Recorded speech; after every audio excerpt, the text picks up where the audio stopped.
Барлығымыз ортаға шығарайық. Келе ғой.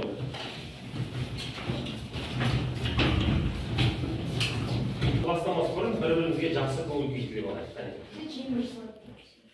Чемберсіз тұрады. Қай бастайық өзі? Мен саған бүгінгі сабақта үздік көңіл күй. Мен саған бүгінгі сабақта жақсы нәтиже көрдім. Ал жақсы балалар, енді бір стикерді ала қояйық. Сонымен қазір түспен топқа бөлініп аласыз. Астында сан бар. Қане, барып ала қойыңдар. Так, балалар, бері қараңыздар, таққа қараңыздар. Мына суретте не көріп тұрмыз біз? Ашаршылық көреміз, халықты көреміз, яғни көшіп бара жатқан халықты. Яғни біз бұның алдында да өткен тақырыпта кіші қазан саясатын көрген болатынбыз, ұжымдастыру. Енді яғни бүгінгі тақырыбымыз ұжымдастыру болмақшы. Кітаптарыңызды аша қойыңыздар қазір. Дәптерлеріңізді ашып, бүгін тақырыпты жазамыз. Сабақтың тақырыбы Қазақстандағы ұжымдастыру балалар. Неліктен ұжымдастыру саясаты ұлы нәубетке келіп соқтырды? Оқу мақсаты күшті ұжымдастыру саясатының ауыл шаруашылығына тигізген зардаптарын талдау. Яғни бүгінгі сабағымызда ұжымдастырудың ауыл шаруашылық саясатына тигізген зардаптарын талқылайтын боламыз.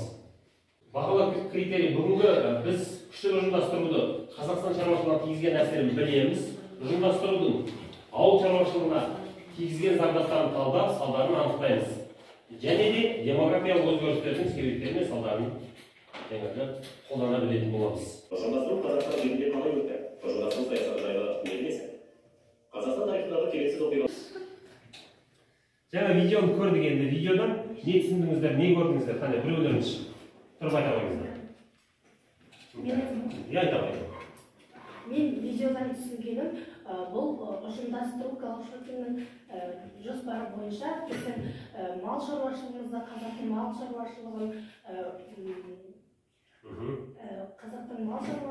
байлардың малдарын тәркілеп және де жерлерін адамдарға теңдей бөліп бермекші болды. Бірақ та бұл іске аспады және қазақ даласындағы көшпелі мал шаруашылығының зардабын тигізді, халыққа кері әсерін берді. Яғни бір орталықтанған бағындыру жаңағы Голошекиннің идеясы кіші қазан саясаты іске аспады деп жатырмыз. Жақсы. Сендер отыра. Мен бұл видеода Филипп Иванович Голошекин кіші қазан саясатымен басталған ұжымдастырудың қазаққа қандай нәубет әкелгенін түсіндім. Олар кедей мен байларды теңестіріп тең орта құрамыз деген оймен, қазақты бір жолға ауыстырамыз деген оймен осындай ойға келді деп ойлаймын. Ол бізге нәубет әкелген ең қасіретті жыл болды. Ұлы нәубет жылы деп жаңағы тарихта аталып кеткендігі. Жақсы, тамаша. Олай болатын болса, кітапты аша қойыңыздар, мәтінмен жұмыс. Ұжымдастыру деген тақырыпты ашамыз. Міне балалар, 123 бетті ашамыз, 32-33 параграф Қазақстандағы ұжымдастыру саясаты. Жаңағы қазақ ауыл шаруашылығын күштеп ұжымдастыру. Осыны ашып, қазір мәтінмен жұмыс оқиық. Мәтінді оқып болдық қой, балалар, олай болатын болса, қазір топтық жұмыс бізде. Мәтінмен жұмыс болады. Жаңағы ұжымдастыру, нәубет, босқын деген жаңағы сөздерді салыстырамыз, талдаймыз қазір. Ал.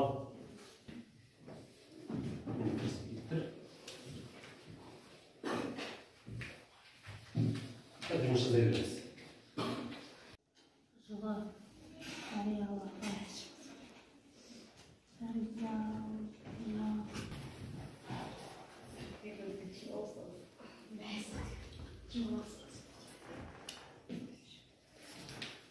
Болдық па балалар? Жақсы, олай болатын болса, топпен бір-ақ қорғаймыз ба, жоқ, арамызда бір спикер шығып қорғайық ба? Сіздерден не? Бірінші отырғыш тобынан кім спикерлеріңіз? Назерке. Сіздер жақтан? Жақсы, қазір ойлана жатасыздар. Назеркені ортаға шақырамыз. Бұл қалай жүргізілді? 20 ғасырдың 20-30 жылдары байлардың жерлерін кедейлерге бөліп беру арқылы жүргізілді. Енді ұжымдастыру саясаты ұлы нәубетке айналды. Кедейлер жерді игере алмай бір малы бар адам құлы қатарына жатып, малды үкіметке өткізу арқылы осындай жағдай пайда болды. Демография. Байлардың шетел асып көшіп кетуіне, адам саны азаюына ұжымдастыру саясатының нәтижесі қазақтың халқы саны азайып, кеңес үкіметі түбегейлі орнап, ашаршылық болып, халық саны азайып, індет көбейіп кетті. Кулак сол кезде байлар, жерлері көп, малдар көп, адамдарды байлар деп аталған, және үйінде кемінде 2 жұмысшыдан ұстап отырған адамдар. Яғни жаңағы бір шатыры бар адамның өзінше сол кезде кулак қатарына жатқызған болатын, не? Жақсы. Ал мына топты қалай бағалаймыз? Отырықшы тобын, бірінші топты. Сіздер бағалап жіберейік. Байланысты сонша сіздер бағалап жіберіңіздер. Отырықшылар тобы қалай ашқан екен тақырыпты? Сұрақтардың бәріне толықтай жауап берген, бәрі толық, өте тамаша. Яғни нешемен бағалаймыз? 5. Жақсы, 5 деген болған, не? Жақсы. Көшпелілер тобынан кім спикер шығады орталарыңызда? Келе ғой. Іңкәр шығады, не ортаға?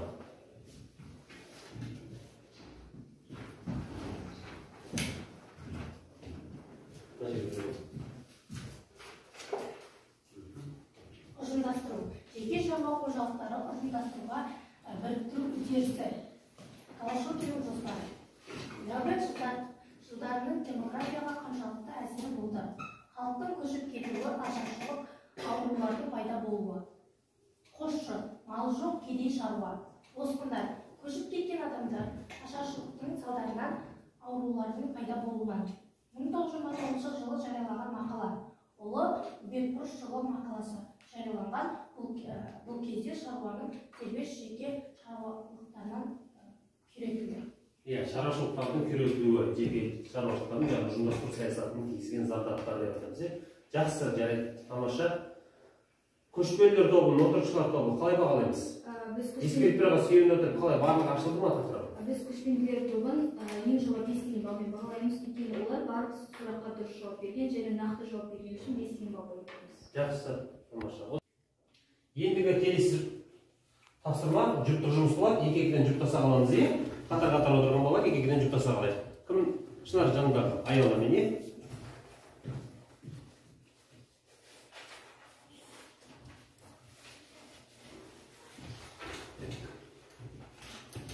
Не, ескерікті, осыған сүйеніп отырып, ана тапсырмаларды оқытаймыз.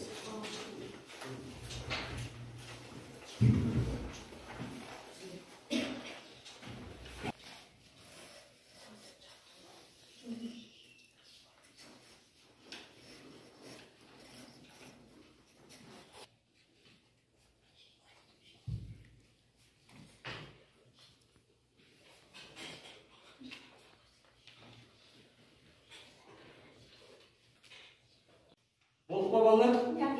Жақсы. Оның ішінде жаңағы қорғай қиыр, мына жақтан 1-2, мына жақтан 1-2 қорғаймыз ғой, дейме? Қане? Қайсы бірінші топ? Отырықшылар. Дина қол көтеріп отыр. Ал. Біз отырықшылар комитетінің шешілмеген мәселелері. Шаруашылық база берілмеді, несие берілмеді, азық-түлік қамтамасыз етпеді, тұрғын үй мәселесін шешпеді, құрал-жабдықтарды жабдықтармен жабдықтамады, механика станциясын құру мәселесі шешілмеді. Механика станциялары құрылу мәселесі шешілмеді, бір орталықтан бағынбады деген отырықшыландыру мәселесі осылай әртүрлі шаруалар болған екен. Қосарларыңыз бар ма? Келесі. Сіздерден кім? Yes, жауабы. 1932 жылы 7 тамызда қабылданған заңның зардаптары қандай? 18 жылы, жақсы. Еңсірудағы астық дайындау дағдарысы. Кулактар мен орташа шаруалар мемлекет астықты сатудан бас тартты. Мемлекет қаланы астықпен қамтамасыз ете алмады. Кулактар мен орташа капалар аталды. Шаруалардың астықты төмендетілген бағамен сатудан бас тартуы. Бекжан. Тақырыптарыңызды оқиға берілген тапсырма. Сталиннің саясаты. Өз қарсыластарын биіктен құлату. Сталиннің жеке басына табыну қалыптасты. 30 жылдары елдің әлеуметтік, саяси және мәдени өміріне бастапқысы әмірлі әкімшіліктер әдістерін күшейтті. Сталин орталықты және жергілікті жерлерде шынайы берілген мамандарды қойып, өз қаласына орасан зор билікті шарландырған. Баста. Так, балалар, жаңа біз басында Жұптық жұмыс, топтық жұмыс орындадық. Енді қазіргі тапсырмамыз жекелей жұмыс. Ұжымдастырудың қазақ даласына тигізген әсері туралы өз ойларыңызды шағын эссе дәптеріңізге жаза қоямыз. Жеке-жеке дәптеріңізді аша қойыңдар.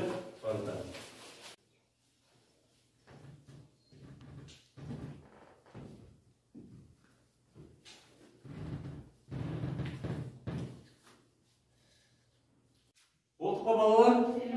Жақсы. Ал енді орталарынан барлықтарын оқымай қояйық, орталарынан біреуін оқиық, Сіздерден кім оқиды? Отырушылардан. Ертай. Жақсы. Ұжымдастырудың қазақ даласына тигізген әсері. Қазақ даласына тигізген әсері қазақтардың байлардың жерлерін, бүліктерін тәркілеп, кедейлерге бөліп берді. Індет қалыптасты, ашаршылық болды. Түрлі аурулардың пайда болды. Демографияға әсер етті. Халық саны азайды. Демографияға әсерін тигізді дейді. Қалай әсер тигізді демографияға? Демография деген қалай сөз? Демография деген ол халық санының азаюы. Бізде ол ұжымдастыру басталғаннан кейін байлар малдарын айдап, шетел асып, шекара асып көше бастағаннан кейін олар халық саны осылай азайды. Одан кейін халықтар мал жоқ болған соң аштан қырылды, және сол жылы оба дерті шығып, індеттен қырылды. Жақсы, тамаша. Соның салдарынан жаңағы халықтың кемуіне, халық санының азаюына әсерін тигізді демография. Сіздерден кім оқиды? Аяла, тұра қой. Орында тұрып оқиды. Ұжымдастырудың қазақ халқына тигізген әсері орасан зор еді. Голощекиннің бұл жоспары бізге біраз өз ықпалын тигізді. Мысалға демографиялық жағдайға ұшырады. Мемлекет қаланы астықпен қамтамасыз ете алмады. Жүйесінен кейін астықты негізгі өндірушілерге айналған кулактар мен орташа шаруалар мемлекетке астықты төмендетілген баға бойынша сатудан бас тартты. Сонымен қатар халық санының азаюы, малдардың жаппай қырылуы, малдарды астық айырбастау, сол үшін қазақ халқы жаппай қырылды. Жаппай жаңағы қырылып, зардап шекті, ашаршылық белең алды дейміз. Жақсы отырамын. Балалар, бүгінгі тақырыпта өздерінің жаңа талқылап мәтінмен әртүрлі тапсырмаларды орындадыңдар. Ашаршылықтың, ұжымдастырудың қазақ даласына тигізген әсерін, халық санының азайғанына куә болып жаңағы Ақтөбеде көрдіңіздер. Дінмұхаммед Ахметұлы Қонаев атамыз, нәубет бүкіл елді жайлап алғанда, оған 1933 жылы Оралдың Дерекерс кенішінде практикаға барған кезінде көз жеткізіп, Құдай басқа салмасын. Тап жау ретінде мал жанынан айырылып, жердің түкпіріне айдалып келгенде сендей соғылсады. Не шері, не жері жоқ. Арып ашқан шетінен тірі аруақ, оған тіленшінің тірлігі көшілгері деп еске алған екен. Яғни жаңағы қазақ даласындағы әртүрлі жерде кеніштерде жұмыс істеген адамдардың соншалықты бір қайыршылықтың күнін кешкенін, ашаршылықтан, түрлі аурудан осындай зардаптарды шеккендігін Қонаев атамыз осындай сөзімен жеткізген екен. Енді бүгінгі сабақтан алған әсерлеріңіз білемін, білгім келеді, мен осындай нәрсені түсіндім деген жаңағы кері байланыс. Қазір стикер таратып, соған жазып, ақтарға біле қоямыз,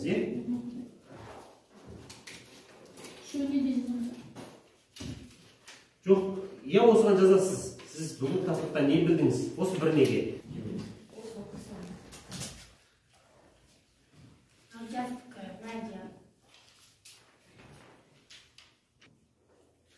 Болдық па балалар? Қане, біле қояйық келіңдер. Тақтаға бересіздер.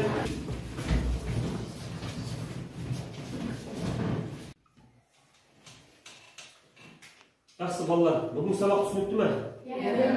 Олай болатын болса үйге тапсырмалы болайық. Интернет желісін пайдаланып, 1932-33 жылдардағы Қазақстандағы ашаршылық жайындағы бейнефильмді қарап келеміз, Жақсы, сабағымыз аяқталды, сау болыңыздар.